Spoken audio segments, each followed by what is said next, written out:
A poor little girl was selling flowers on the street and was humiliated by a group of men until a young billionaire appeared and changed her life. Snow was falling in light flakes that Thursday night, the kind of snow that gives the city a special glow, as if someone had dusted sugar over buildings and sidewalks. Street lamp lights reflected on the wet ground, creating golden mirrors on the dark asphalt. On Fifth Avenue, traffic was constant even at that hour. People in a hurry, wearing elegant coats and carrying shopping bags, moved between luxury restaurants and expensive stores that stayed open for the holiday season. The noise of cars and the buzz of conversations formed the typical urban soundtrack of a winter evening. Amid this scene, Maeve seemed invisible. She was a girl too small for her 6 years of age, holding a small basket of flowers in her hands. She wore a faded red coat with 2 missing buttons and a grey cap that partially covered her messy brown hair. Her cheeks were pink from the cold, but her green eyes stayed sharp, shifting from one side of the sidewalk to the other, looking for potential buyers. The lights from the store windows reflected on her face, highlighting the paleness of her skin and her small lips, cracked from the icy wind. Her hands, protected only by fingerless wool gloves, clutched the basket as if it were a treasure. Her flowers weren't anything special, just daisies and a few violets she had gathered in the park during the afternoon. They were tied with a thin piece of string, forming small improvised bouquets. But Maeve held them as though they were rare treasures, shyly extending them to anyone who passed by. "Flowers, sir. Flowers, ma'am." Her voice was almost a whisper, easily muffled by the city's noise. No one stopped. No one looked. It was as if Maeve didn't exist in that universe of expensive coats and important appointments. People automatically veered away from her, some casting pitying glances, others simply ignoring her presence, as if ignoring poverty could make it disappear. The little girl was already used to it. She moved along the sidewalk with the resilience of the invisible, those the city swallows and then pretends do not exist. From time to time, she stopped to blow on her hands, trying to warm them, before going back to offering her flowers. Across the street, the doors of Le Petit, one of the most expensive restaurants in the city, opened. A group of 4 men in suits came out, talking loudly, napkins still in their hands and the smell of expensive wine in their breath. They crossed the street toward the parking area, still laughing at some joke shared during dinner. Maeve saw them approaching and, summoning all her courage, walked toward them. Maybe they were in a good mood from the expensive meal. Maybe they'd want to bring flowers to their wives. Maybe, just maybe, this would be the moment she finally sold something. "Flowers, sir." "They're only $5, she said, her voice slightly louder than usual, trying to be heard above the street noise. One of the men, the tallest, stopped and looked down. For a second, Maeve thought she would finally sell her first bouquet of the night. But then the smile that formed on the man's face wasn't kind, it was condescending, almost cruel. "Look at this, guys. We've got a little vendor here." He leaned toward Maeve, his warm breath mixed with the smell of expensive wine. "Where'd you get those flowers, girl? Are they so ugly that someone paid you to take them away?" The others laughed, stopping in a circle around her. Maeve stepped back but felt the cold wall of a building at her back. She was cornered. "I picked them in the park," she answered, her voice trembling slightly. Her gaze fell to her own feet, clad in worn, wet boots from the snow. "In the park? And you expect someone to pay for those weeds?" said another man, pointing at the basket with disdain. He adjusted his expensive glasses on his face and laughed. "This is so pathetic, it's actually funny." $5 for that," added a third, turning to his friends with a theatrically horrified expression. "Not even the homeless would take that for free." The laughter grew louder, drawing curious looks from passers-by, but nobody stopped to help. Nobody ever did. The fourth man, shorter and with a face reddened by alcohol, reached out and touched one of the flowers, pulling it hard enough to damage the small white petal. "Look at this. They're almost dead. The only thing sadder than these flowers is whoever's trying to sell them." He waved the flower in front of Maeve's face before letting it drop to the ground and stepping on it deliberately. Maeve clutched the basket to her chest, as if trying to protect the remaining flowers. A knot formed in her throat and her eyes began to burn. She knew she shouldn't cry. Crying only made things worse. Crying showed weakness, and on the streets, weakness was dangerous. But she was only 6, and the tears came anyway. Maybe we should buy them all and throw them in the trash. Do humanity a favor, said the first man, prompting more laughter. No one should have to look at those things. Or maybe we should teach her how to make real arrangements, suggested the man with glasses, leaning closer, invading Maeve's personal space. Lesson number 1. Dead flowers aren't worth anything. The laughter intensified. People walked around them, some looking away, others casting curious glances, but no one intervened. It was just another urban scene, another moment of casual cruelty the city swallowed daily. Maeve felt the first tears rolling down her face, mingling with the snowflakes melting on her pink cheeks. She tried to wipe them away quickly with the sleeve of her coat, but fresh tears replaced the old ones. "Hey, she's crying now," noted the red-faced man, leaning closer. "Maybe we should teach her about quality standards. Or maybe she should go back to school and learn something useful," laughed the tall man, "assuming she goes to school at all." Maeve could no longer hold back her sobs. Her small shoulders shook as she tried to make herself even smaller, as if she could disappear between the cracks in the asphalt. The flowers in her basket seemed to wilt further under the weight of cruel laughter. That was when a different voice cut through the scene. $50 for all the flowers. The voice was calm, but it carried an authority that made the 4 men turn around simultaneously. Standing a few steps away was Silas Mercer, wearing a dark overcoat and a grey scarf. At 30 years old, Silas already had the kind of presence that made people pay attention when he spoke. He wasn't tall, nor particularly intimidating. There was something in his eyes, direct, intense, impossible to ignore. "What?" asked the tall man, clearly irritated by the interruption to his fun. Silas took 2 steps closer, closing the distance between him and the group. His expression was serene, but there was something in his gaze that made the men instinctively step back. "I said, $50 for all the flowers," Silas repeated, his voice still calm but with a hint of steel that hadn't been there before. He turned to Maeve, and his look softened. "If that's all right with you, of course." Maeve, still with tears in her eyes, nodded silently, unable to believe what was happening. Silas pulled out his wallet from the inside pocket of his coat and took out a $50 bill, holding it out to Maeve, who took it with trembling fingers. "You should be ashamed," Silas said, now addressing the men. There was no anger in his voice, just a simple, direct statement, which somehow made it even more impactful. 4 grown men against a child. Is that what you call fun? The tall man opened his mouth to reply, but Silas continued, still calm. What kind of man feels better by making a child cry? What kind of courage is that?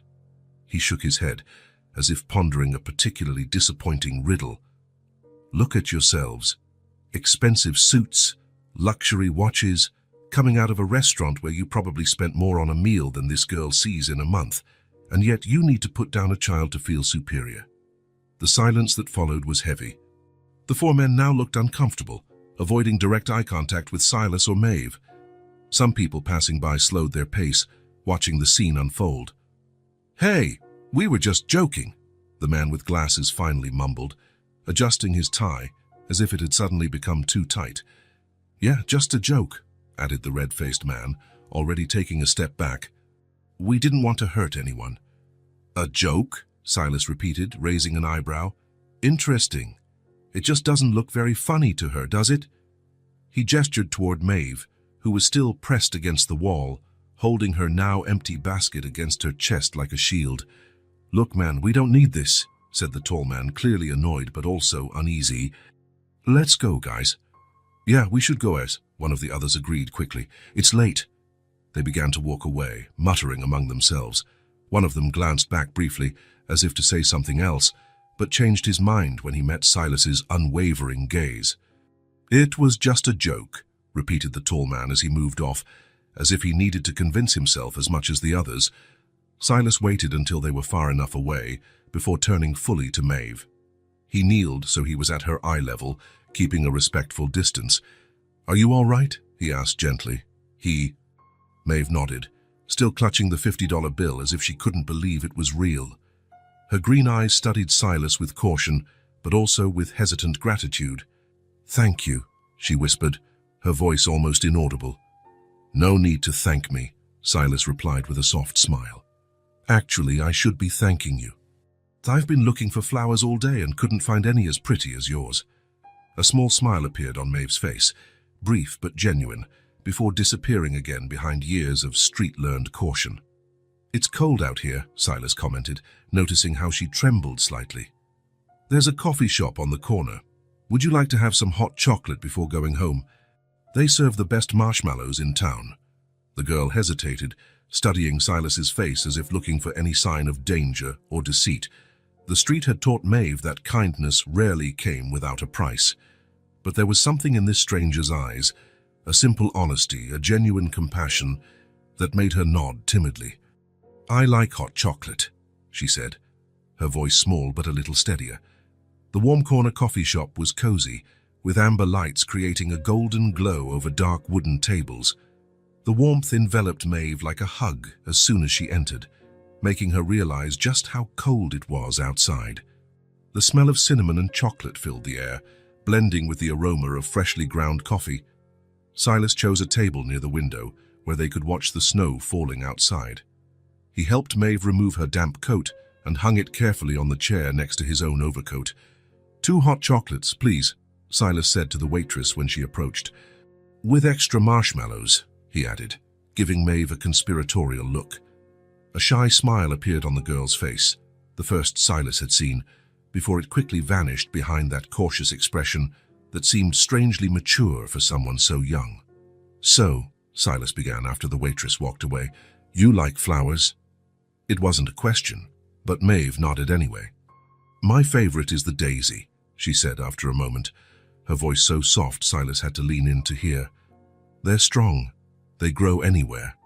There was something deeply moving about the way she said it, as if she were describing not only the flowers, but herself, a small survivor, thriving under conditions that would defeat most. When the drinks arrived, Maeve wrapped both hands around her mug, as if trying to absorb every bit of warmth. She blew on it carefully before taking a small sip. Her eyes widened slightly at the taste. "Good?" asked Silas. She nodded, taking a bigger second sip. The silence between them wasn't uncomfortable. It was the kind of silence that exists between two people who don't need to fill every second with words. A silence of mutual acceptance. Silas watched as she drank, noticing details he hadn't seen before on the street. The small tear in her blouse sleeve, carefully stitched with thread of a different color. The makeshift bandage on her index finger. The way her eyes constantly checked the exits of the place, a survival habit difficult to break. How her eyes looked so much older than 6 years. "Do you sell flowers every day?" he asked, keeping his voice casual. Maeve paused her drinking and considered the question, as if weighing how much she could share with this stranger who had shown her kindness. "When it's not too cold," she finally replied. "Or raining. People don't buy flowers when it's raining." Silas nodded, as if that made all the sense in the world. "And why do you sell flowers?" he asked gently. Maeve fiddled with the spoon in her hot chocolate tool, slowly swirling it in the brown liquid. Marshmallows floated and spun, creating little whirlpools. For a moment, Silas thought she wouldn't answer. "To buy food," she finally said, her voice small and practical, "and sometimes to pay for a warm place when it's too cold." Something twisted in Silas's chest, a mix of compassion and admiration for the bravery of such a small child facing such a big world.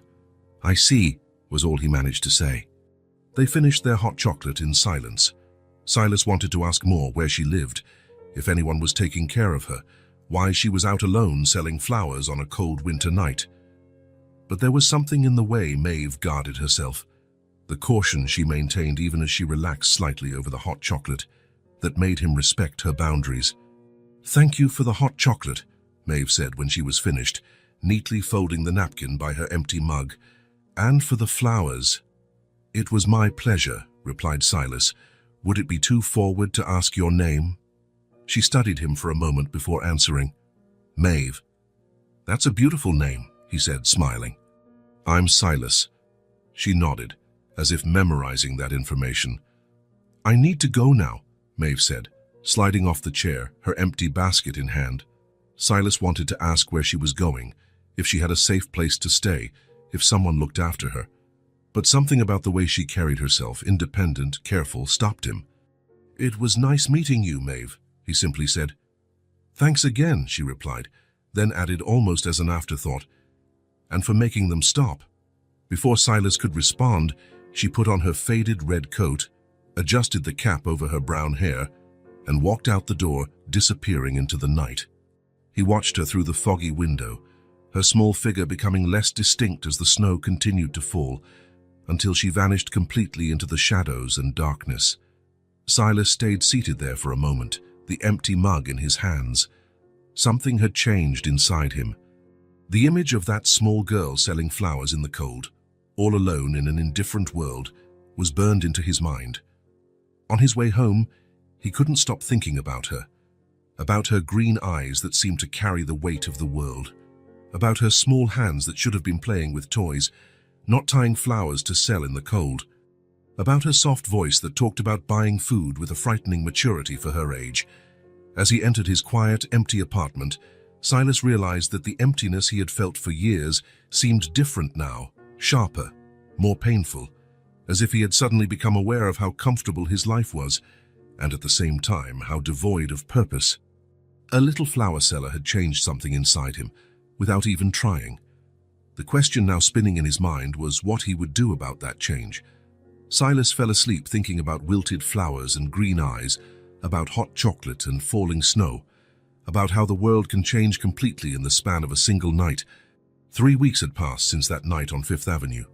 Winter tightened its icy grip on the city, turning puddles into mirrors of ice and covering trees with white mantles of snow. Mornings were especially harsh, the air so cold it felt like it could slice through exposed skin. Silas thought about Maeve every day. In the most unexpected moments, the image of the little girl with her basket of flowers popped into his mind. During important meetings, while driving home, even while making his solitary breakfast, he wondered where she was, if she was okay, if she had enough to eat. He had gone back to Fifth Avenue multiple times at the same hours, hoping to find her again. But Maeve had vanished like a small urban ghost, swallowed up by the thousands of stories the city hides in its streets.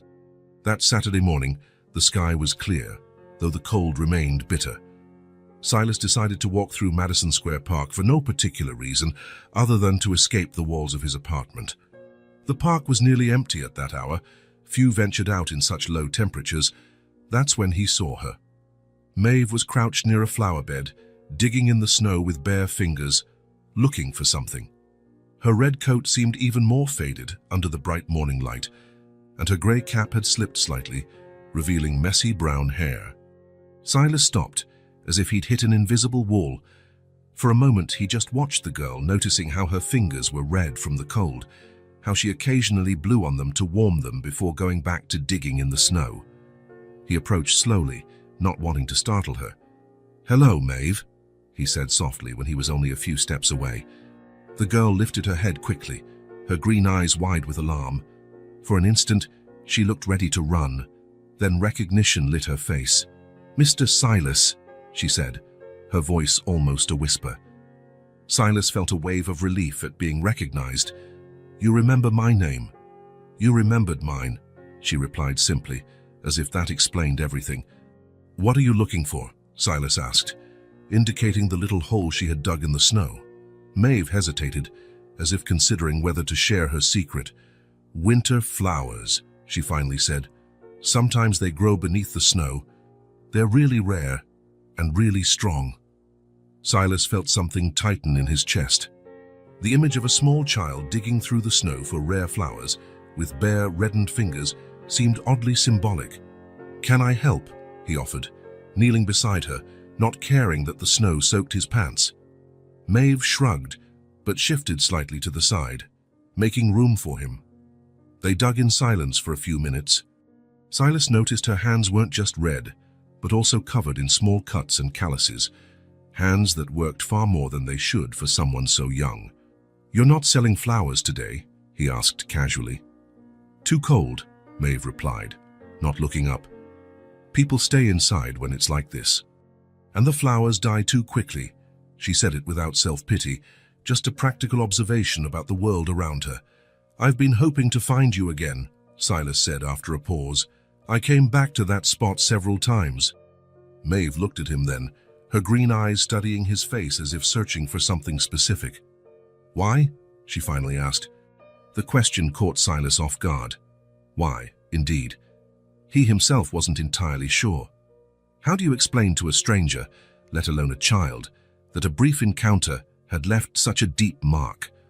I wanted to make sure you were okay, he answered honestly. Maeve went back to digging in the snow, processing his response. I'm okay, she said, though the tremor in her red fingers told a different story. Silas decided to change tactics. Have you had breakfast today? The slight pause before she answered said it all. Not yet. I know a place nearby that serves great pancakes, Silas said, trying to keep his voice casual. I'm hungry. Would you like to join me? Maeve stopped digging.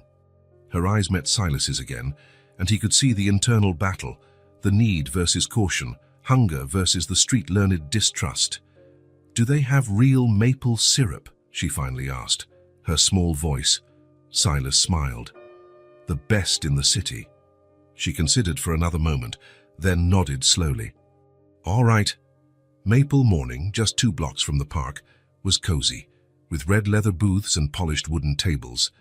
The smell of fresh coffee and frying bacon filled the air, and the warmth inside was a welcome relief from the cold outside. They sat in a booth by the window. Maeve looked both out of place and fascinated at the same time, her eyes roaming the room, taking in details, assessing people. When the pancakes arrived, Maeve's eyes widened at the amount of food. A small scoop of ice cream slowly melted on top of each stack, covered in golden maple syrup. Looks amazing, Silas commented, picking up his fork. Let's give it a try. That seemed to break the spell. Maeve picked up her own fork with still reddened fingers and cut a small piece, almost as if she feared the food might vanish if she was too greedy. When the first bite touched her tongue, her face changed. A genuine smile, the first Silas had truly seen, lit up her features, making her briefly look every bit the 6-year-old child she was. Good? Silas asked, though the answer was obvious on her face. Maeve nodded enthusiastically, cutting a second piece slightly bigger. Can I ask you something? Silas said after a moment. Maeve looked at him, wary but curious. She nodded. Where do you live?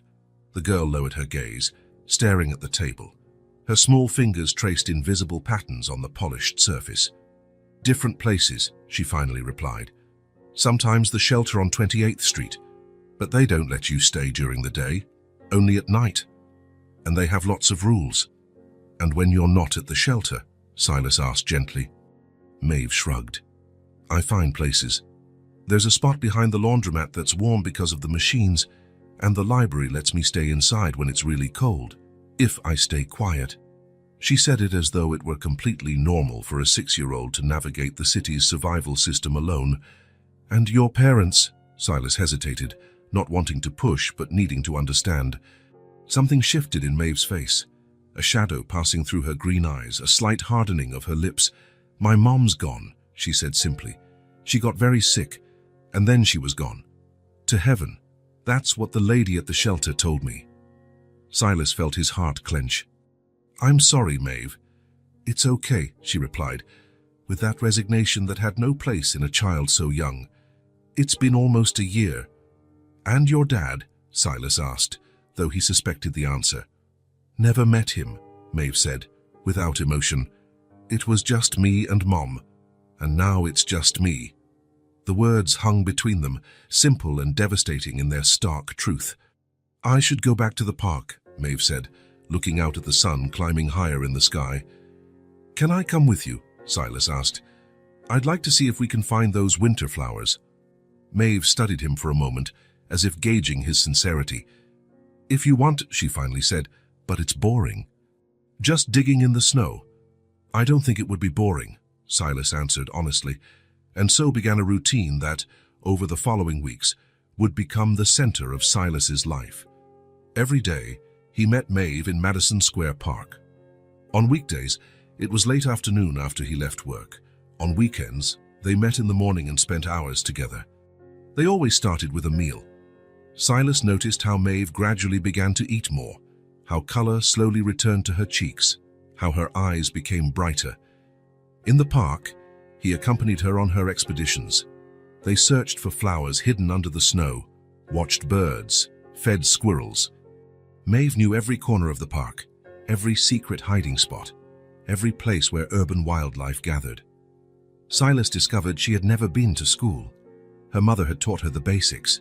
She could read a little, knew some numbers, but her most impressive knowledge was about nature.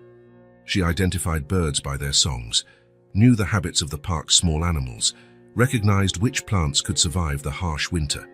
"How do you know all this?" Silas asked one day, while they watched a bright red cardinal against the white snow. "By watching," Maeve replied simply, "and my mom showed me. She said the city has green secrets most people don't see." Green secrets. Silas liked the phrase, and she was right. He had lived in this city for years and had never noticed half the things Maeve pointed out. The persistent buds pushing through cracked concrete, the nests hidden in seemingly bare trees, life pulsing even on the coldest, greyest days. As the days went by, Silas began rearranging his life around these meetings. He left work earlier, delegated tasks he had once insisted on doing personally, declined evening engagements that interfered with his time in the park. His boss noticed the change. "Everything okay with you, Mercer? You used to be the last to leave." "Never been better," Silas replied, and realized it was true. He started bringing books to read with Maeve, sitting on a park bench, stories about children and animals, adventures in magical forests, tales of courage and friendship. At first, he read to her. Later, he began teaching her to read better, helping her sound out difficult words, praising her progress. There were days Maeve didn't show up. On those days, Silas felt an inexplicable emptiness, a worry that gnawed at him. He looked for her in the park, walked the nearby streets, even went by the shelter she had mentioned, without the courage to go in and ask about her. Then, the next day, she would reappear as if nothing had happened, and the relief Silas felt was almost overwhelming. When the sun began setting one Friday afternoon, casting long bluish shadows on the snow, Silas checked his watch. "It's getting late," he noted. "It'll be dark soon." Maeve glanced at the sky. "Yeah," she agreed, gathering her little snow sculptures. "The birds are already heading to their nests." "Where are you going now?" he asked, although he already knew the answer. "The shelter," she replied. "It's Friday. It's not usually too full." "Maeve," he said, kneeling so he was at her level, "I've been thinking. The forecast says tomorrow we're in for a big snowstorm, maybe the worst of the winter." She nodded. "The squirrels are gathering more nuts than usual. They always know when a heavy snow is coming." Silas smiled at the observation, then got serious again. "Do you have somewhere to stay if the shelter is too crowded?" Maeve shrugged. "I'll find somewhere. I always do." "Tomorrow," he said finally, "if the storm is as bad as they say, I'd like you to consider an offer. I have a big apartment with a spare bedroom no one uses. It's warm and safe. You could stay there until the storm passes." Maeve's eyes widened slightly in surprise. She studied Silas's face, looking for any sign of trickery or ulterior motives. "You'd take me to your home?" she asked, as if the idea were entirely foreign. "Yes," Silas confirmed, "if you want to. No pressure, just an option if you need a safe place." Maeve considered the offer, her small face serious and thoughtful. Finally, she nodded slowly. "I'll think about it," she said, her voice small but firm. "Great," Silas replied. "We'll meet here at the usual spot around noon." "Noon," Maeve confirmed. They said their goodbyes at the park entrance, Maeve heading one way toward the shelter and Silas another, toward his empty apartment. He watched the small figure go, her faded red coat against the white snow, until she turned a corner and disappeared from sight. As he walked home, Silas felt a mix of hope and apprehension. Maybe tomorrow he could give Maeve a real shelter from the storm. The city was facing the worst snowstorm of the winter. Huge flakes had been falling non-stop since dawn, accumulating on the streets, turning sidewalks into slippery trails and making it difficult to get around. The cold was biting, the kind that cuts to the bone, and even those well prepared for a brutal winter hurried to find shelter. Silas watched from his office window on the 30th floor as the world below turned into a white sea. The radio news was already warning about possible blackouts in some parts of the city, and most of his colleagues had decided to go home early, before public transport became completely unreliable. But Silas had a commitment he couldn't postpone. At noon, he would be at Madison Square Park, as promised. His mind kept returning to that little figure in the faded red coat, alone in the storm. Would she go to the park in this weather? Had she found shelter? Was he worrying too much, or not enough? He left the building at 11, determined to reach the park on time, despite the conditions. The trip that normally took 20 minutes took nearly an hour. The streets were almost deserted, except for a few stubborn taxis and emergency vehicles. Silas pressed on, stepping into snow that was now above his ankles.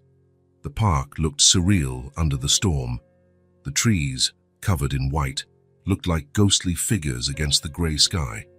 The paths had vanished under a thick layer of snow. There was no one in sight. Any sensible person would be indoors on a day like this.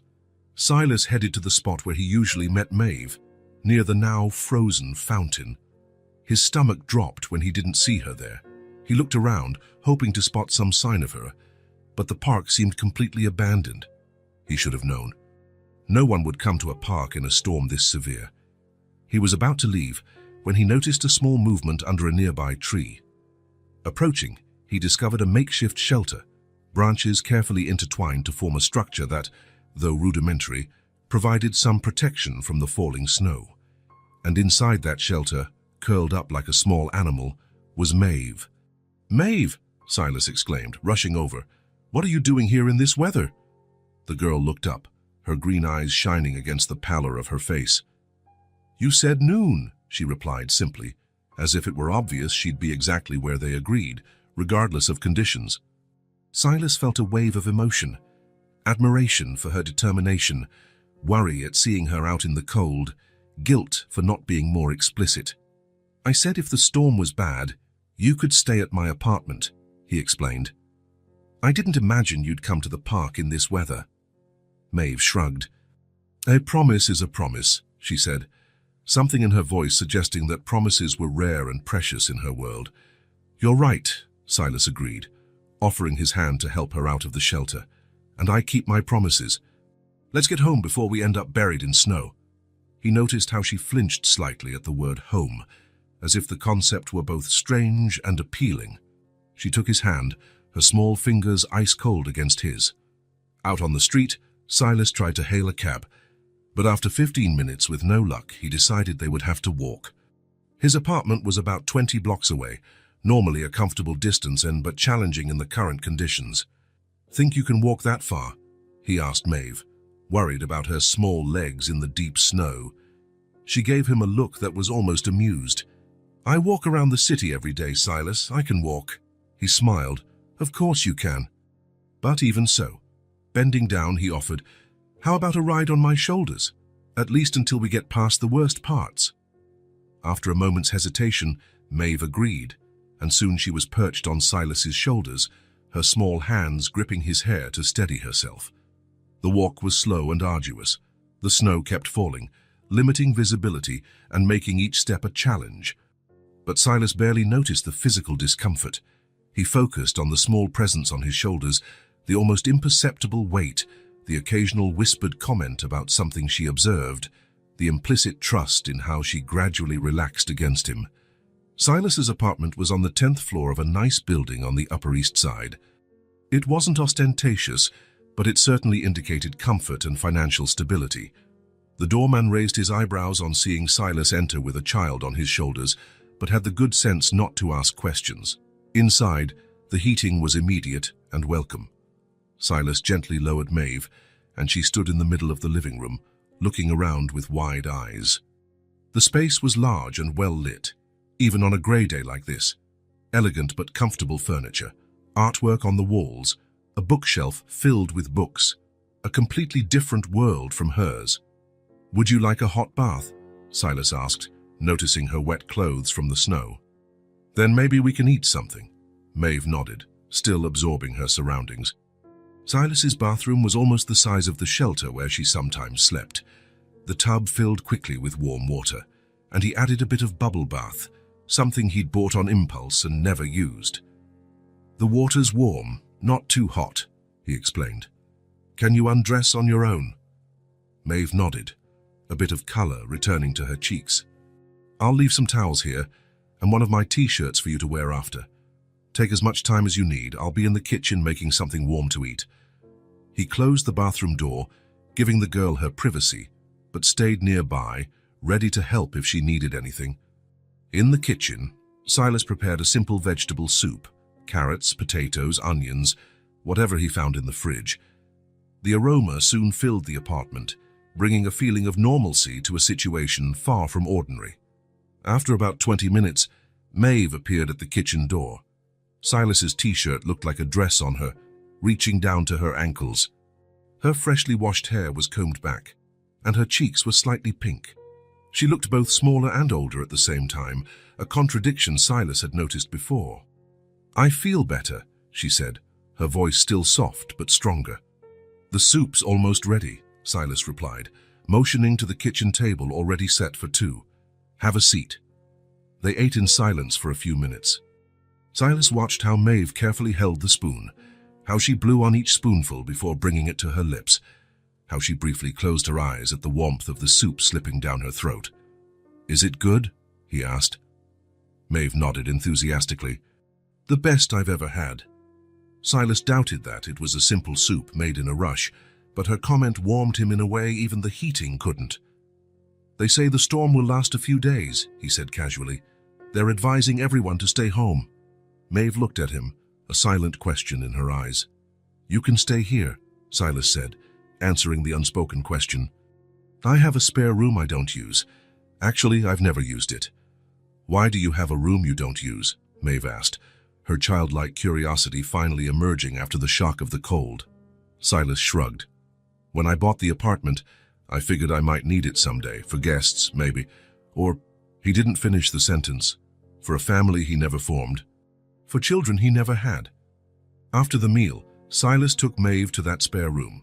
It was simple but comfortable, with a single bed, an empty closet, and a small desk. The walls were a very light shade of blue, almost white, and a single painting of a boat at sea decorated the wall opposite the bed. "It's not much, but it's warm and safe," Silas said. Maeve walked around the room, touching the bedspread as if it was something precious.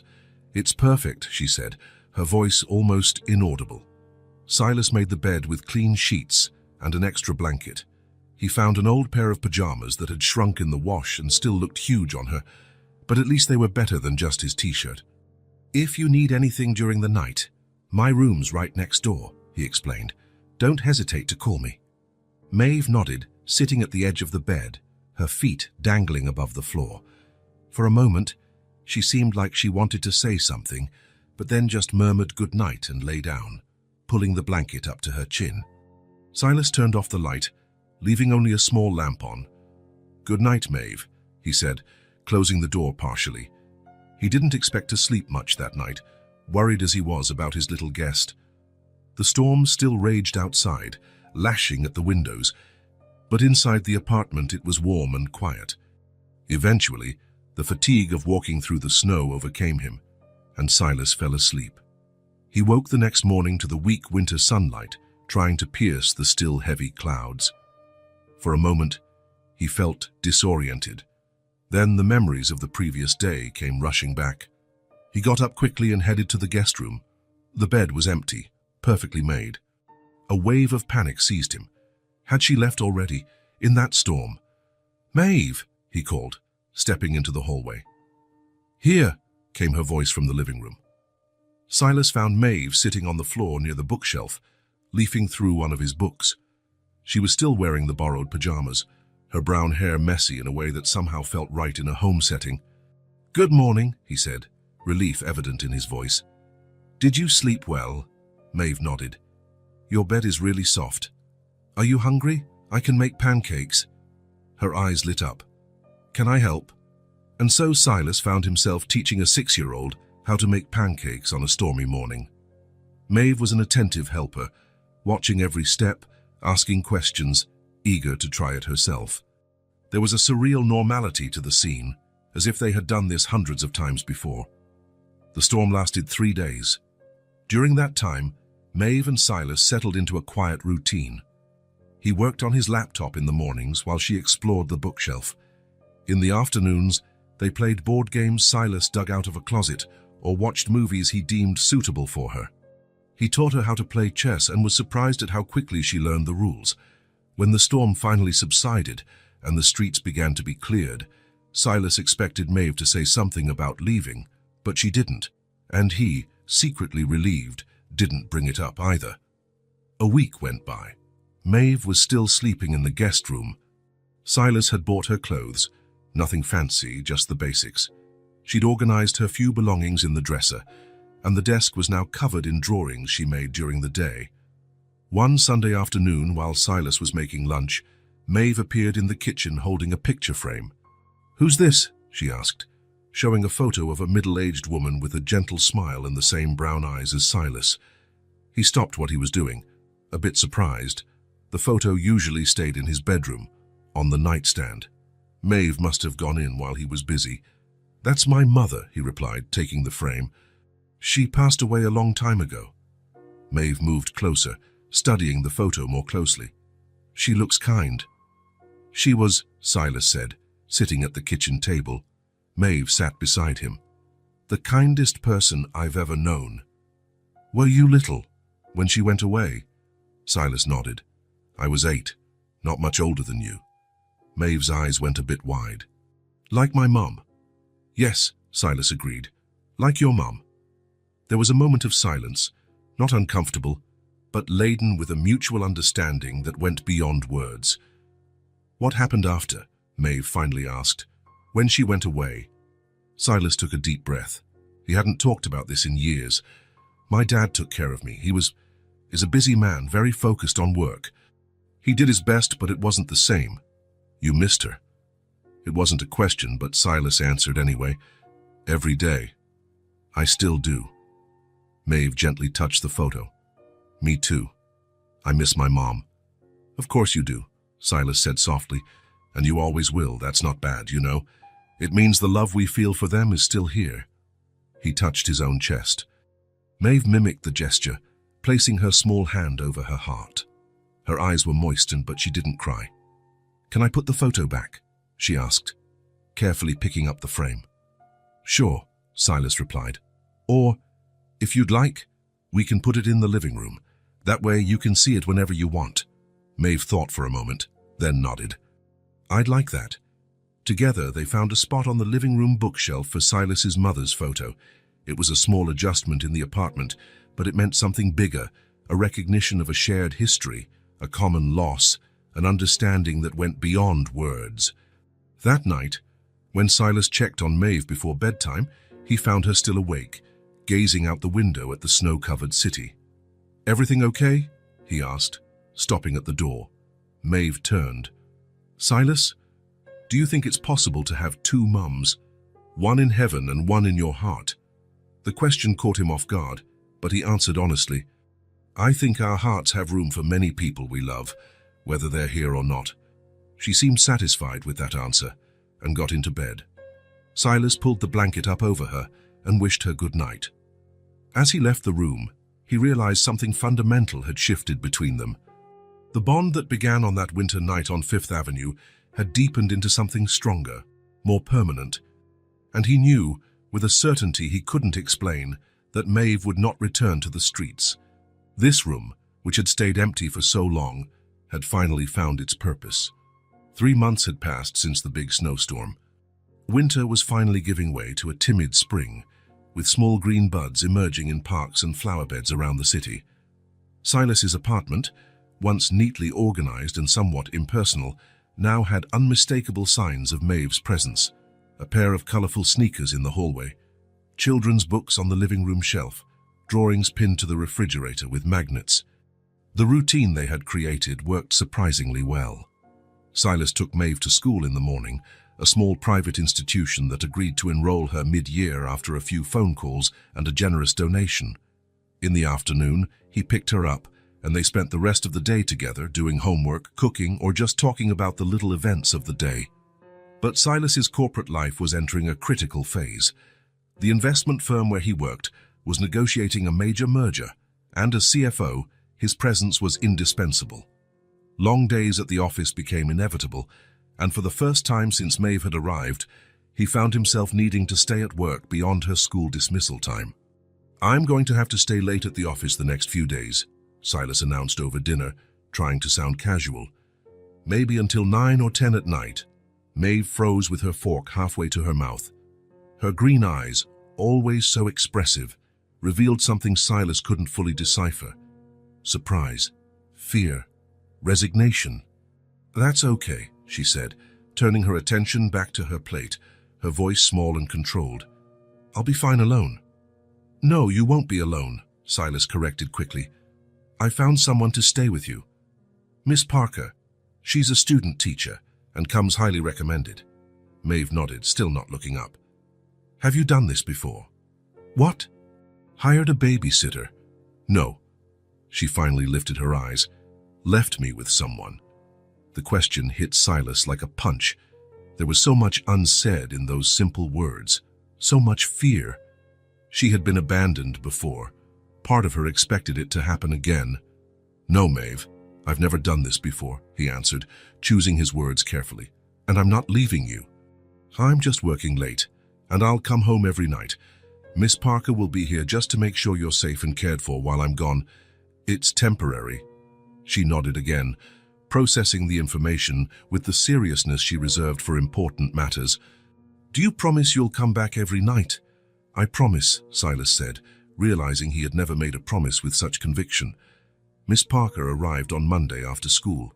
She was in her early 20s, with brown hair tied in a ponytail and a friendly smile. She wore jeans, colorful sneakers, and carried a bag full of books and art supplies. "Sure you must be Maeve," she said, kneeling to Maeve's eye level when Silas introduced them. "I'm super excited to spend afternoons with you." Maeve looked at her, then at Silas, as if seeking confirmation that this was okay. He nodded encouragingly, and she finally offered a small wave. "I see you like to draw," Miss Parker went on, pointing to Maeve's creations on the fridge. "I brought some cool stuff we can use." During the first week, as everything seemed to go well, Miss Parker reported daily that Maeve was a sweet, cooperative child, though a bit reserved. They did homework together, prepared a simple dinner, and the babysitter read stories to her before bedtime. Silas always got home after Maeve was asleep. He'd tiptoe into her room, adjust the blanket, and sometimes spend a few minutes just watching her sleep, feeling a mix of guilt and gratitude. In the morning, he tried to make up for it by preparing elaborate breakfasts and chatting excitedly about what they would do on the weekend. But as the days passed, Silas began to notice subtle changes in Maeve. She spoke less at breakfast. The drawings on the fridge became fewer. Once, he found her staring pensively at the photo of his mother, which now held a prominent place on the living room shelf. "Is everything okay, little one?" he asked one morning, noticing she had barely touched her favorite pancakes. "Yes," Maeve replied, poking at her food with a fork. "I'm just a bit tired." Silas wanted to ask more, to dig deeper, but the clock was ticking. Another important meeting awaited him. Another day he would leave Maeve in someone else's care, someone kind and competent, but not him.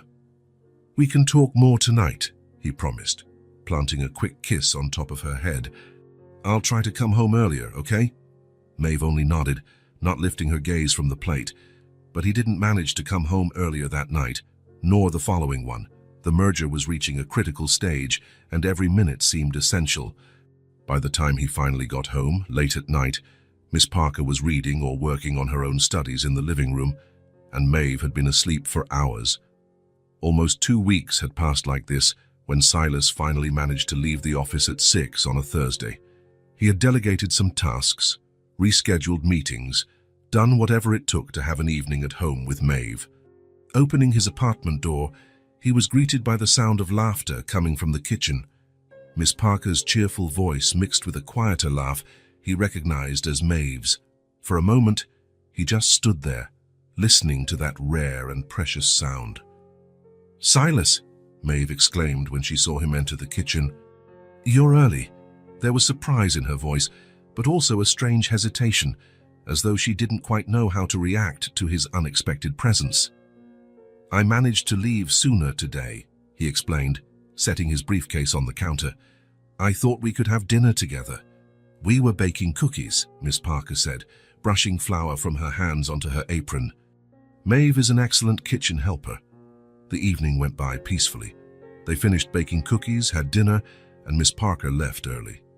Silas read Maeve a story before bed, something he hadn't done in weeks, and felt a stab of guilt when he realized how she snuggled against him, soaking up every moment of closeness like water in a desert. The next morning, he woke earlier than usual, determined to prepare a special breakfast. Passing by Maeve's room to check if she was still asleep, he noticed the door slightly ajar. Peering inside, he saw something that made his heart clench momentarily. Maeve was awake, sitting on the bed, carefully placing her things into a small red backpack. The few clothes she owned, the journal where she pressed dried flowers, her toothbrush, everything was being methodically packed, as if she were preparing for a journey, or leaving. Silas felt a chill in his stomach. He knocked softly on the door. "Maeve, what are you doing?"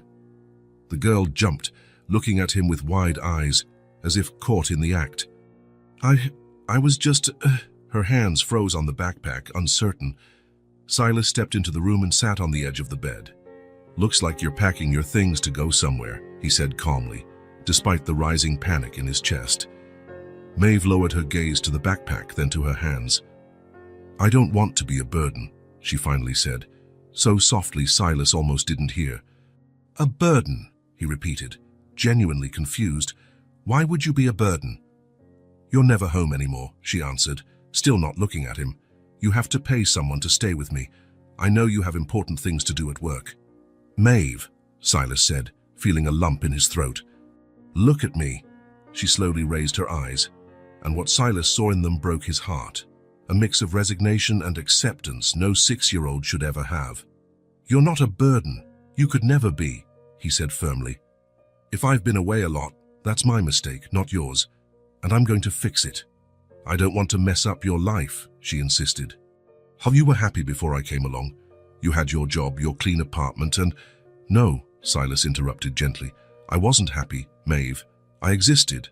I worked. I ate. I slept. And then I did it all over the next day. There was no joy in this home before you came."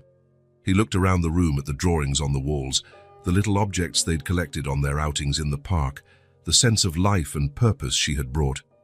"You taught me the value of having someone around," he continued, feeling the words flow straight from his heart. "Before you, I came back to an empty apartment every night. No one to talk to. No one who cared if I arrived early or late. No reason to come home, except to sleep and do it all over again the next day." Maeve watched him intently, absorbing every word. "If I haven't been around much, it's not because you're a burden. It's because I still need to learn how to balance what truly matters. But I'm learning." He reached out and gently zipped the backpack closed. "And I can't learn if you leave." That morning, Silas called the office and said he'd be working from home. It was the first time in years he'd prioritized something over work. And surprisingly, the world didn't end. The merger would go on, the markets would still operate, and the firm would survive without his physical presence for one day. In the weeks that followed, a new routine emerged. Silas reorganized his schedule so he could be home every night in time to have dinner with Maeve. When he occasionally had to stay late, Miss Parker still came by, but it was the exception, not the rule. He also started working from home on Fridays, turning them into his special day with Maeve. The change didn't go unnoticed. The little red backpack stayed tucked under her bed, no longer a way out but simply a backpack. And Maeve slowly began to blossom in a way Silas hadn't seen before. 1 month after the backpack conversation, Silas came home from work to a sight that stopped him in his tracks at the door. The apartment that had once been meticulously organized and somewhat impersonal had been transformed. Small vases of wildflowers occupied nearly every available surface. Colorful drawings covered not only the fridge, but also sections of the walls, carefully taped up. Little notes, written in Maeve's still uneven handwriting, were stuck in unexpected places, Simple messages like, "Good morning," on the bathroom mirror, or "Have a great day" by the coffee maker. In the center of the living room, hung over the couch, was a handmade banner proclaiming our home in large, colorful letters, decorated with small pressed flowers. "Surprise!" Maeve exclaimed, popping out from behind the couch. "I decorated the house. Miss Parker helped me with the banner."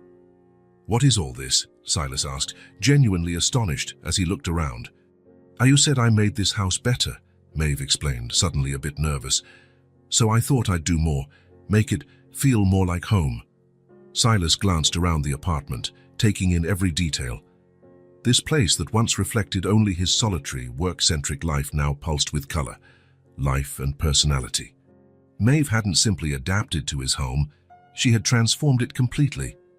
"Do you like it?" she asked, her voice tinged with anxiety at his prolonged silence. "Like it," he repeated, feeling an unexpected tightness in his throat. "Maeve, it's perfect. Absolutely perfect." The smile that lit up her face was like the sunrise. In every room, every corner, Maeve had left her mark, not in an intrusive or chaotic way, but with a sensitivity that respected the original space while making it undeniably theirs. The apartment, once merely a place to sleep between workdays, had become a vibrant, living home. That night, as he tucked Maeve into bed, Silas realized the little girl he'd found selling flowers in the cold wasn't, as she once feared, the wrong child. She was exactly who needed to be there, turning an apartment into a home, filling a void he hadn't even known existed until she arrived. And when Maeve murmured goodnight for the first time before falling asleep, Silas knew they had both finally found where they belonged. The doorbell rang on a Tuesday afternoon while Silas worked on his laptop at the kitchen table, and Maeve drew quietly across from him. It was a normal domestic scene for them now, he answering emails while she created new colorful worlds on paper, occasionally sharing a comment or question. The unexpected sound made them both look up. Unannounced visitors weren't part of their usual routine. "Are you expecting anyone?" Maeve asked, her pencil hovering in midair above a half-finished drawing of an impossibly flower-filled garden. "No," Silas replied, frowning. "Must be a mistake. I'll be right back." He opened the door to find a middle-aged woman with graying hair in a tight bun, discreet framed glasses, and a neatly pressed navy blue blazer. She held a leather folder and observed him with sharp eyes that seemed to catalogue every detail. "Mr. Mercer?" she asked, her voice professional and neutral. "I'm Elaine Winters from the Department of Children's Services. May we talk?" Silas felt as if the ground had vanished beneath his feet. He knew this moment would eventually come. In the 6 months since Maeve arrived, in the 4 since she had started school, he had known the system would eventually notice a child who, officially, belonged nowhere. "Of course," he replied, keeping his voice calm despite his heart hammering. "Please, come in, Ms." Winters stepped over the threshold with a determined stride and observant gaze, evaluating the apartment with the trained eye of someone looking for signs of neglect or unfitness. Silas closed the door behind her, wondering how best to approach this. "I was working in the kitchen," he said. "Maeve's there too, drawing." In the kitchen, Maeve had stopped drawing. Silas could see she was completely still, like a small wild animal sensing a predator. Her green eyes went wide at the sight of the official-looking stranger, and then shifted to Silas, seeking reassurance. "Maeve, this is Ms. Winters," Silas introduced, trying to keep his voice neutral. "She works with children." The social worker approached the table, smiling at Maeve, a professional smile that didn't quite reach her eyes. "Hello, Maeve. It's nice to meet you," she said. "That's a lovely drawing. I see you like flowers." Maeve didn't answer. Her gaze went from Miss Winters to Silas, her expression unspoken. "Is it safe?" "It's okay," Silas assured her. "Miss Winters just wants to talk a bit." "Actually," Miss Winters interjected, "perhaps we could talk privately first, Mr. Mercer, if it's not an inconvenience." "Maeve," Silas said, "would you mind going to your room for a bit? I promise this won't take long." For a moment, it looked like Maeve might protest. But then she nodded silently, gathered her pencils and paper, and left the kitchen with careful steps. casting one last anxious glance back before disappearing down the hallway. Silas offered Mrs. Winters some coffee, which she politely accepted. As he prepared the drinks, he tried to organize his thoughts, how to explain his situation without seeming irresponsible, how to defend Maeve staying with him without sounding desperate. Telling the truth seemed best. "I imagine you're wondering how Maeve ended up here," Silas began, placing 2 cups on the table and sitting across from the social worker. "Actually," Miss Winters said, opening her folder and taking out some papers, "I have a fairly clear idea. We received an alert from the school when she was enrolled. That was 4 months ago, if I'm not mistaken." Silas felt a wave of surprise. "And you waited all this time to investigate?" Ms. Winters took a sip of her coffee. "The system is overloaded, Mr. Mercer. And honestly, when we saw the child was regularly attending school, had good grades, seemed well-fed and well-dressed, and was living with an adult who has no criminal history and adequate financial resources, well, she wasn't considered an urgent priority." She paused. "But that doesn't mean the situation can continue indefinitely without legal status." "I understand," Silas said, feeling a knot in his stomach. "So what happens now?" "Now we need to regularize Maeve's status," the social worker replied, setting her cup on the table. "From what I understand, there are no known relatives, correct? From what Maeve told me, no. Her mother died just over a year ago. She never met her father." Mrs. Winters jotted notes on a form. "And how exactly did you two meet, Mr. Mercer?" Silas recounted their first encounter, the cold night, the men mocking Maeve, buying the flowers, the hot chocolate, then the subsequent meetings in the park, the snowstorm, the decision to give her temporary shelter that became permanent. "I'm fully aware that I should have contacted the authorities from the start," he concluded. "But I was afraid she'd end up in the foster system, possibly suffering more than she already had. And the longer it went on, the more—" He paused, searching for the right words. "The more it felt like she belonged here. With me." Ms. Winters studied him for a long moment, her professional face revealing little of her thoughts. "Mr. Mercer, you understand that taking in a minor without legal authorization is serious, correct?" "Regardless of intentions." "I do," Silas answered, holding her gaze. "And I'm prepared to do whatever it takes to make it right. If that means filing for legal guardianship or even formally adopting her, that's precisely why I'm here, in fact, to start that process." She paused, and something in her eyes softened slightly. "We have too many children in the system and not enough foster homes. A child Maeve's age, who's already adjusted well to a stable environment, with a financially capable caregiver and no criminal record. It wouldn't make sense to remove her from here just because of bureaucratic issues." Silas felt a momentary relief, but he knew there was a but coming.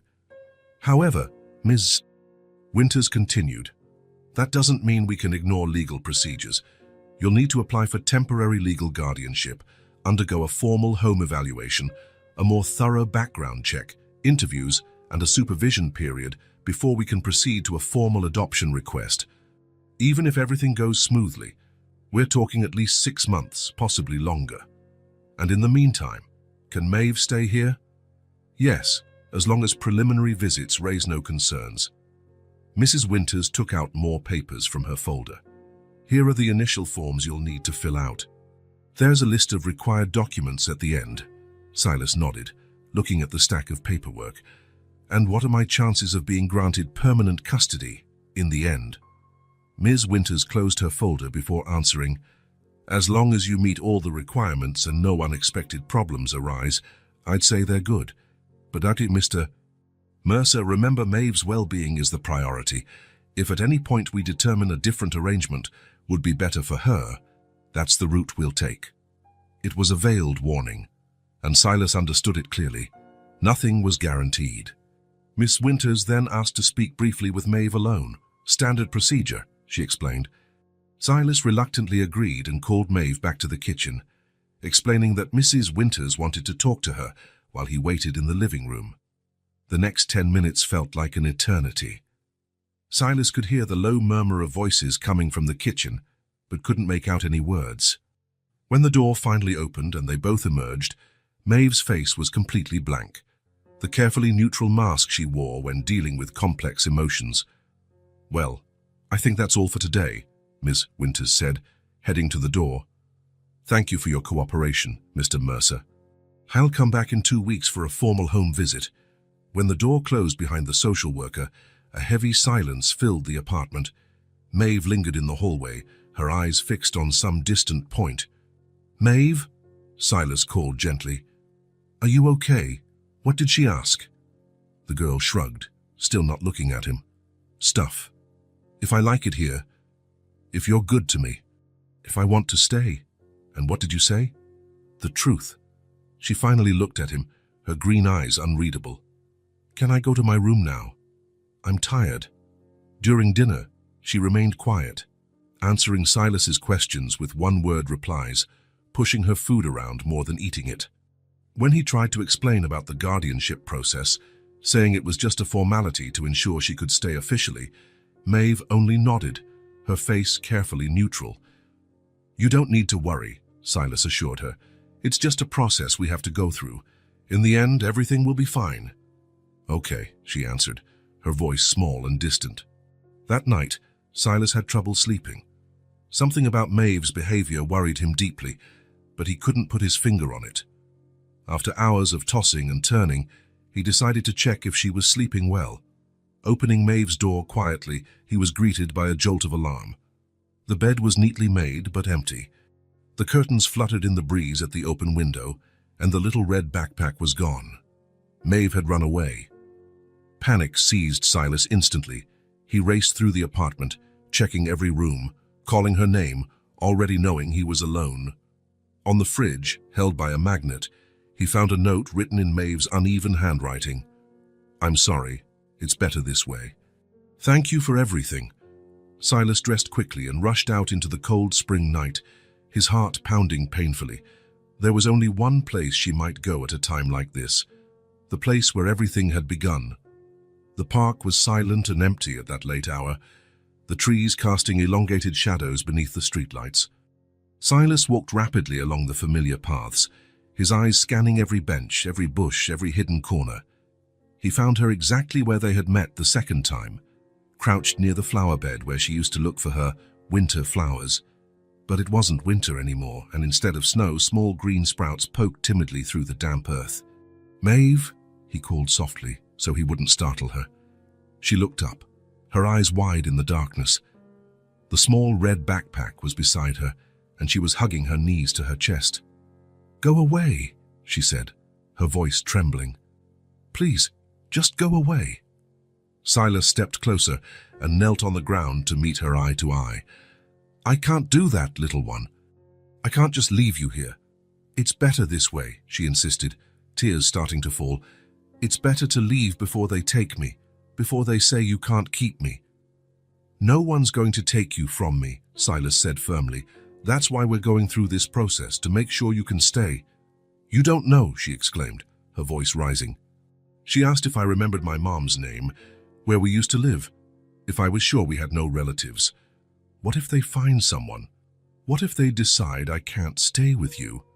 Silas realized her real fear wasn't just ending up in a shelter, but being handed over to strangers who might claim some distant blood relation, of building a life with him only to lose it because of some bureaucratic twist. "Maeve," he said, his voice soft but resolute, "look at me."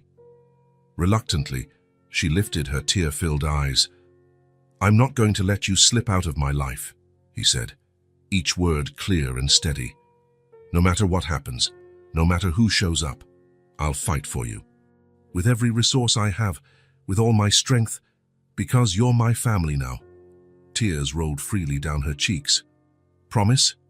"I promise," Silas replied, opening his arms. Maeve hesitated for just a second before throwing herself into his embrace, sobbing against his chest. Silas held her tightly, feeling her small body tremble with the force of suppressed emotion. "Let's go home," he whispered once the sobs began to subside. "It's getting cold out here." Maeve nodded against his chest, still clinging to him. Silas stood, scooping her up in one arm and grabbing the little red backpack with the other. As they walked back to the apartment under the silent stars, He knew the road ahead would be hard, filled with forms, interviews, and evaluations. But he also knew, with a certainty beyond reason, that in the end, they would stay together. Because sometimes families aren't formed by blood or official documents, but by hearts choosing to remain together no matter what. Attorney Thomas Bennett's office was on the 20th floor of a downtown building. Through the large windows, you could see an impressive panorama of surrounding skyscrapers, but Silas barely noticed the view. His attention was fixed on the middle-aged man seated across from him, sifting through the documents spread out on a polished mahogany desk. "Well, Mr. Mercer, the paperwork seems in order," said the lawyer, adjusting his glasses as he skimmed the pages. "The home visits have been completed with positive evaluations. The background check came back clean, and the interviews with Maeve clearly indicate she's well-adjusted and happy in your home." Silas nodded, feeling a mix of anxiety and hope. The last 8 weeks had been an emotional roller coaster. After Maeve's attempt to run away, he had thrown himself fully into the legal guardianship process, determined to ensure she never again felt scared of being taken away. "What about the next steps?" he asked. "Ms. Winters mentioned we could consider full adoption once the temporary guardianship is granted, instead of waiting the full 6 months. The lawyer folded his fingers over the documents. "Yes, that's possible. Given the special circumstances, no known relatives, the established bond between you two, and the fact that Maeve has essentially been under your care for the past 7 months, we can request an expedited timeline from the judge." He paused. "I must emphasize, however, that it's not guaranteed. Much depends on the judge assigned to the case." Silas leaned forward, his voice quiet but intense. "I'll do whatever it takes, Mr. Bennett. I want her to be my daughter. Legally, officially, permanently." He took a deep breath. "She already is, in every way that truly matters. We just need the papers to reflect that." The lawyer regarded his client for a moment, noting the determination in his eyes. Bennett had handled many adoption cases over his career, but rarely had he seen such a level of commitment. "I understand completely, Mr. Mercer," he replied. "And frankly, based on everything I've seen so far, I believe we have a strong case. I'll prepare the petition for full adoption immediately, to be filed as soon as temporary guardianship is granted." He adjusted his glasses again. "There's one more thing I'd like to ask." "Yes." "About Maeve's name. When the adoption is finalized, would you like to change her last name?" "That's quite common in cases like this." The question surprised Silas, though in retrospect he realized it was to be expected. "Maeve Mercer," he said, testing the sound of it. A smile crept onto his face. "Yes, I'd like that. If she wants it too, of course." "Excellent," Bennett agreed, making a note. "We'll include that in the petition. We'll need her formal consent during the process, but that shouldn't be a problem, given what we know of your relationship." What neither man knew was that, outside in the hallway, Maeve was quietly sitting on a chair, her legs dangling above the floor. When Silas mentioned the lawyer's appointment that morning, she'd asked to come along, saying she didn't want to stay with the babysitter. The truth was that she wanted to be present, to witness what was happening in her life, even if it was just waiting outside. The office door was slightly ajar, not intentionally, but enough for fragments of the conversation to slip into the corridor. That was how Maeve heard Silas's words, simple, direct, life-changing. "I want her to be my daughter." 6 words that altered everything. Maeve felt something strange in her chest, like her heart had tripped for a moment before resuming its beat. During the months she'd lived with Silas, part of her had always expected it all to end. He'd grow tired of her. The system would take her away. The temporary life they shared would come to its inevitable close. But now, for the first time, she allowed herself to consider the possibility. "Maybe I get to stay forever." The receptionist, seated at a desk across the hallway, smiled kindly at Maeve. "You all right, sweetie? Want me to get you a glass of water?" Maeve shook her head, unable to speak. She was too focused on the new feeling growing inside her, something that, had she more experience with positive emotions, she'd have recognized as hope. When Silas emerged from the office minutes later, He found Maeve apparently engrossed in a book she'd brought in her backpack. If he noticed the slight flush in her cheeks or the unusual brightness in her eyes, he said nothing. "All done here," he said cheerfully. "What do you say we grab lunch at that place with the milkshakes you like?" Maeve nodded, carefully tucking her book away. As they walked to the elevator, she held Silas's hand, a gesture that had become second nature, and squeezed a bit tighter than usual.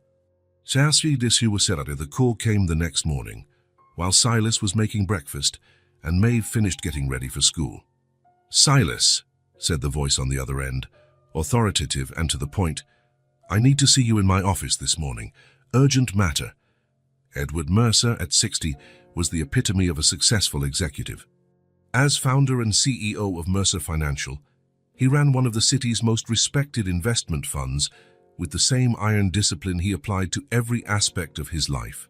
His office, on the top floor of the corporate building, was a monument to his vision of success. Minimalist but immaculate, completely focused on efficiency and results. Silas arrived at precisely 10 o'clock, as instructed. His father stood by the window, gazing at the city below like a general surveying a battlefield. "Sit down," Edward said without turning.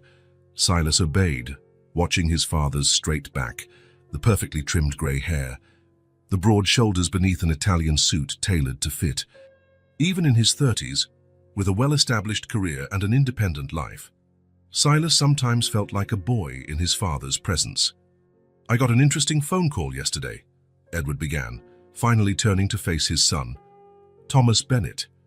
Apparently you hired him for an adoption proceeding." He moved to sit behind his imposing desk. "I didn't think I'd hear about such a thing from a corporate lawyer I occasionally golf with." Silas kept his gaze steady. "I was going to tell you once the process was further along." "Further along?" Edward raised his eyebrows. "From what I understand, you've been housing this child for months. Not to mention you're about to become a single father at 30, while occupying a crucial position in our company during the biggest merger in our history." He paused, studying his son. "That doesn't seem like the kind of decision one hides from family." "It wasn't intentional," Silas replied. "It all happened gradually, and then, well, life got complicated." Edward let out a sigh that seemed laden with decades of frustration. "Silas, I've always admired your intelligence, but sometimes I wonder if you use that intelligence to make wise decisions." He opened a folder on his desk, the same one Bennett had sent, detailing the adoption process. A 6-year-old girl, no known family, found selling flowers on the street. He snapped the folder shut. "Have you thought about the implications, the long-term commitment, the sacrifices required?" "Yes," Silas answered simply. "I've thought about it all." "And what about your job? Do you have any idea how many hours it takes to raise a child properly?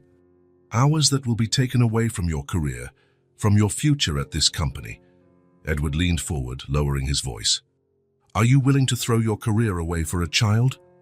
The question hung in the air between them, charged not only with the words but everything left unsaid. The legacy Edward had built, the expectations he'd always had for his only son, the path he'd meticulously laid out since Silas was a boy. Silas looked at his father for a long moment, seeing beyond the stern executive facade to the man who had raised a son alone after losing his wife too soon. A man who, in his limited way, had loved and protected his child without ever quite knowing how to express it. "Dad," Silas said finally, his voice calm and steady, "do you remember what you told me when I was 10 and I asked why you worked so much?" Edward frowned, surprised by the change in subject. "Not specifically." "You said you worked to build something that would last, something that would make a difference in the world." Silas paused.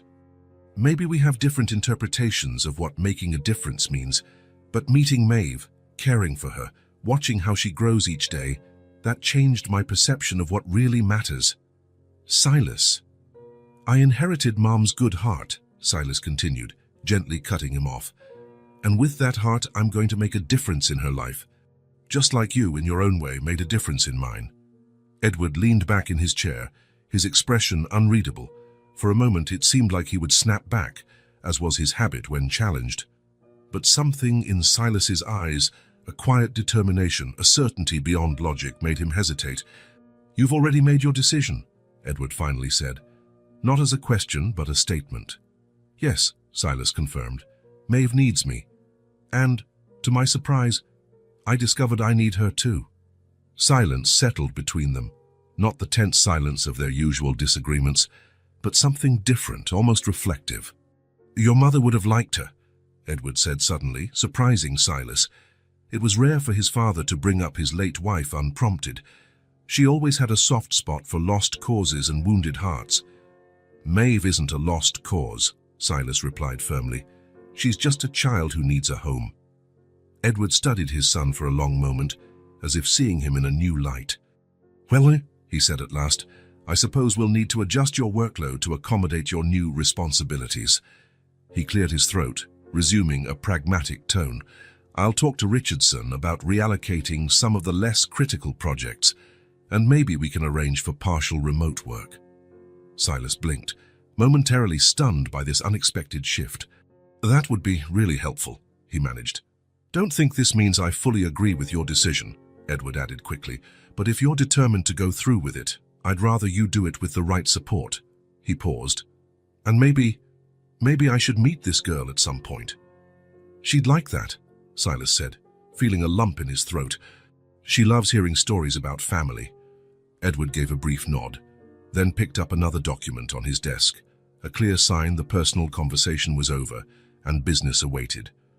Leaving his father's office, Silas felt as if he had passed some unknown ritual, not exactly approval, but acknowledgement, a small step toward a new definition of family.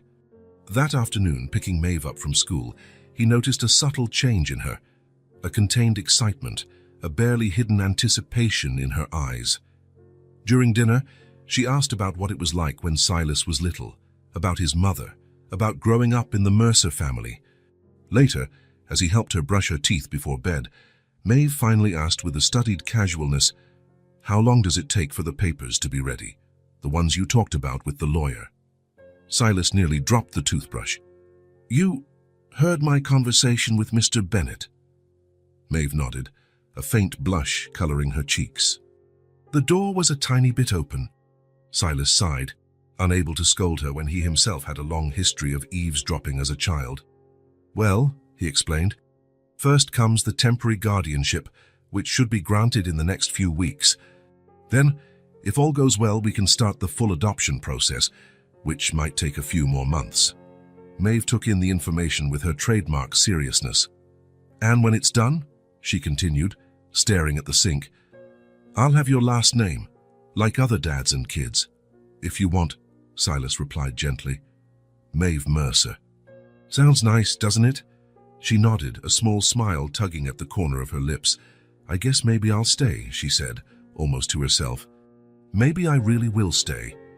In that simple moment, with toothpaste on her chin and hope in her eyes, Maeve finally allowed herself to believe in the possibility of a permanent home, a real name, a family that wouldn't disappear at dawn.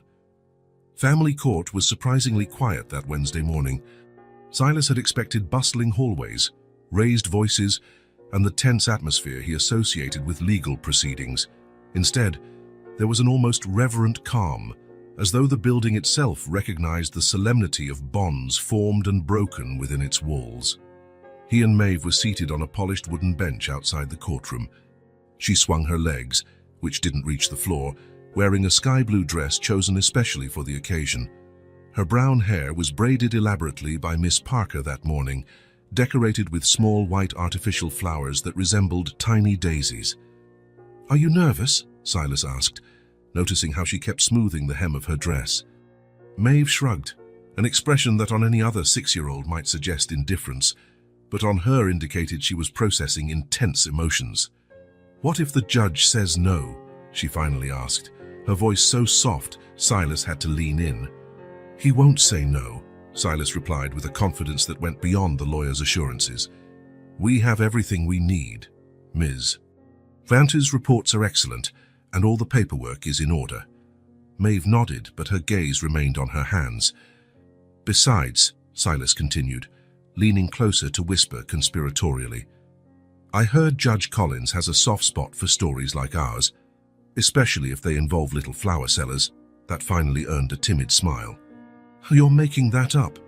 Maybe just a little, Silas admitted, winking at her, but I have a good feeling about today. The courtroom door opened and Thomas Bennett emerged, his impeccable suit contrasting with the warm smile he rarely showed in professional settings. They're ready for you, he announced. The judge wants to keep this simple and informal. Silas stood, extending his hand to Maeve. She grasped it tightly, and together they followed the lawyer into the room. The courtroom was smaller than Silas had imagined, with dark wood paneling and tall windows letting in the soft morning light. Judge Collins was already seated behind his elevated desk, reading glasses perched on the tip of his nose as he reviewed some documents.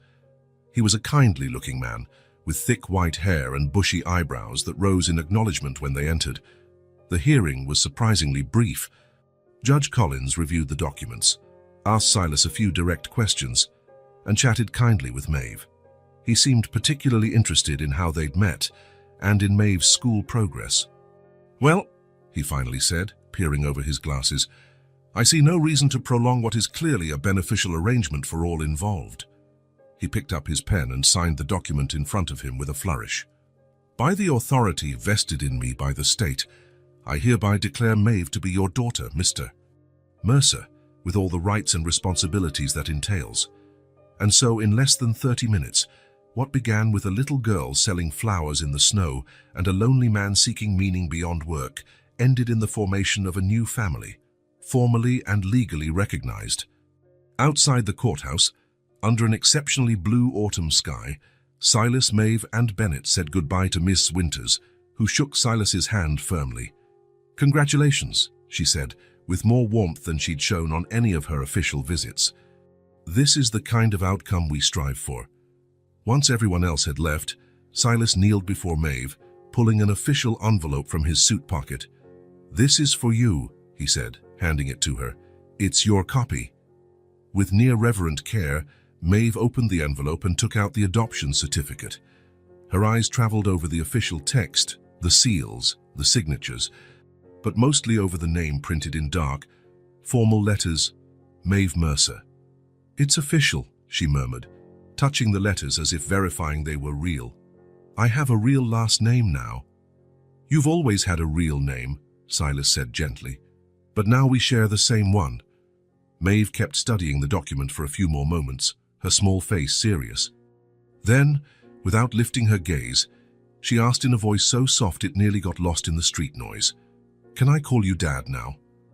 The question hit Silas like a wave, not in shock, but in pure emotion. Throughout the process, they had discussed practical aspects of adoption, name changes, legalities, what being an official family meant. But never once had he pushed Maeve to call him anything specific. Yes, he answered, his own voice suddenly husky. If you want to. At last, she lifted her eyes from the paper, meeting his. I want to. Two simple words carrying the weight of a deliberate choice, a heart that had found its place in the world. Silas swallowed the lump in his throat. Well, in that case, I think we need to celebrate properly, he said, standing up and offering his hand. What do you say we go to that ice cream parlor you like, the one with 50 flavors? Maeve's smile widened. Can I get 2 different flavors? Today you can get 3, Silas replied, prompting a delighted gasp. The ice cream shop was only a few blocks from the courthouse, on a tree-lined street where the leaves were just beginning to show the golden and red hues of autumn. They walked hand in hand, occasionally swinging their arms in a comfortable rhythm they'd developed over the months. At the shop, Maeve seriously considered each option in the frosty display, finally deciding on strawberry, mint chocolate, and vanilla with cookie bits. Silas chose a simpler coffee flavor, and they sat by the window, watching people pass by as they savored their sundaes. What are you thinking? Silas asked, noticing Maeve's contemplative expression as she played with a spoonful of strawberry ice cream. She pondered for a moment before replying, I think I was meant to stay. The simplicity and depth of the statement caught Silas off guard. How so? When I lived on the street, she explained, still focusing on her ice cream. I always had to leave, the shelter when it was too crowded, the library when it closed, the warm places when people realized I was there. She lifted her eyes then. I never really belonged anywhere, not for real. But now, she waved her spoon vaguely, indicating the space between them. Now I know I was meant to stay with you, in our home. Such profound certainty from someone so young left Silas momentarily speechless. Instead, he reached across the table and gently squeezed her hand. Yes, he said at last, you were meant to stay, we both were. The next morning, they began a new ritual. Silas hung the framed adoption certificate on the wall of Maeve's room, alongside the drawings and photos, already decorating the space. Then they headed to the kitchen together to prepare a special blueberry pancake breakfast, her favorite. Are you sure you don't want to wait until next week to start the new school? Silas asked as he set the table. After the adoption, they decided Maeve would transfer to a school closer to home. The previous one, though good, had been chosen in a rush when Maeve was still in a temporary situation. Now, with everything official, it felt like the right time for a more thoughtful change. I'm sure, Maeve replied firmly, helping set out the silverware. I want to start right away. With my new name. Oakwood Primary was only 4 blocks from their apartment, a red brick building with large windows and a tree-filled yard where children were already running and playing when they arrived.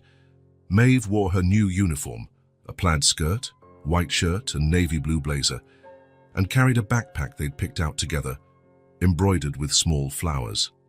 Remember what we agreed, Silas said, adjusting a strap on her backpack. If you get lonely or don't like something, you can call me and I'll come get you. I know, Dad, she replied, the words still new on her tongue but sounding more natural every day. But it'll be fine. I met the classroom and my teacher yesterday. Silas nodded, admiring the resilience and courage of this small person who was now officially his daughter. All right. I'll be here at 3 o'clock to pick you up. Maeve nodded, then, in a gesture that took Silas by surprise, opened her arms for a hug. He wrapped her in his arms, feeling her light weight against him, the strawberry shampoo scent in her hair. Have a good day, Maeve Mercer, he whispered into the top of her head. She pulled back, smiling. You too, Dad. Then she turned and walked confidently through the gate, her small figure soon blending in with the dozens of uniformed children in the schoolyard. Silas stayed a few extra minutes, watching her until the bell rang and the kids lined up to go inside. Only then did he head off to work, feeling a strange sense of lightness, as if a burden he had carried for so long had finally found its rightful place. At the office, Edward Mercer stopped by Silas's office mid-morning, pausing briefly in the doorway. Well, he asked, in the terse style that characterized their professional interactions. It's done, Silas answered, unable to hide a smile. She's officially a Mercer now. Something flickered across his father's face, perhaps pride, perhaps acceptance before he gave a curt nod. Good, he said simply. Your mother would have been proud. And without waiting for a response, he continued on his way. Coming from Edward Mercer, that was as close to a blessing as Silas could hope for. 3 o'clock took forever to arrive, but finally Silas was back at the school gate, scanning for Maeve among the children leaving in noisy groups. When he saw her, his heart leapt. She came running, her face lit by a grin that seemed to brighten the entire yard, her blazer tied casually around her waist and a few strands of hair coming loose from her braid. Dad, she called, launching herself into his arms with enough force to almost knock him over. Guess what? I made 2 friends, Emma and Sophia. And Miss Campbell said my drawing was the best in class, and there's a turtle in the room named Franklin, and I get to help take care of him on Fridays. The words poured out in an excited torrent, a stark contrast to the wary, reserved child he'd first met months before. Silas listened to every detail, every name, every little adventure from her first day as they walked home hand in hand. There's also a gardening club after class on Tuesdays, Maeve went on, barely pausing for breath. Miss Campbell said I can join if you sign a form. They plant flowers and vegetables in the school garden. Can I, Dad? Please. Of course you can, Silas replied, laughing at her excitement. Sounds perfect for you. Their walk home was filled with more stories of the day, each word and gesture from Maeve exuding a confidence and joy that made Silas's heart brim with gratitude. This was the childhood she deserved, safe, enriching, full of new discoveries and friendships. That night, after dinner, Silas brought a small box from the shelf. "I have something to show you," he said, sitting beside Maeve on the couch. Inside the box was a simple wooden frame containing a photograph. It had been taken in the park a few weeks earlier. On a rare day, Edward insisted they needed a proper family photo. It showed Silas and Maeve sitting on a bench surrounded by autumn leaves, both smiling at the camera. "I thought we could hang it here in the living room," Silas suggested. "What do you think?" Maeve took the frame, studying the image carefully. Her fingers traced the outline of their faces, and a small smile crept across her lips. "Our family," she said simply, glancing from the photo to the rest of the living room. The space that, over the months, had been transformed by colorful drawings, small flower vases, children's books on a low shelf, and countless moments shared. "Yes," Silas agreed, feeling a completeness he never imagined possible before a little flower seller walked into his life. Ours. Together, they chose a spot on the living room's main wall, and Silas carefully hung the frame. Then they sat on the couch to admire it, Maeve snug at his side, her head resting on his shoulder. The apartment was quiet except for the steady ticking of the clock and the occasional honk from the street below. The city kept to its frenetic pace, but here, in this small sanctuary they'd created, time seemed to slow, allowing each moment to be fully felt, completely lived. The papers had made it official. The love had become law. But the truth was, long before the documents were signed, long before the legal formalities were concluded, Silas and Maeve had already been a family in the only place that truly mattered, in the heart. A simple ending, but one full of belonging, exactly as it should be.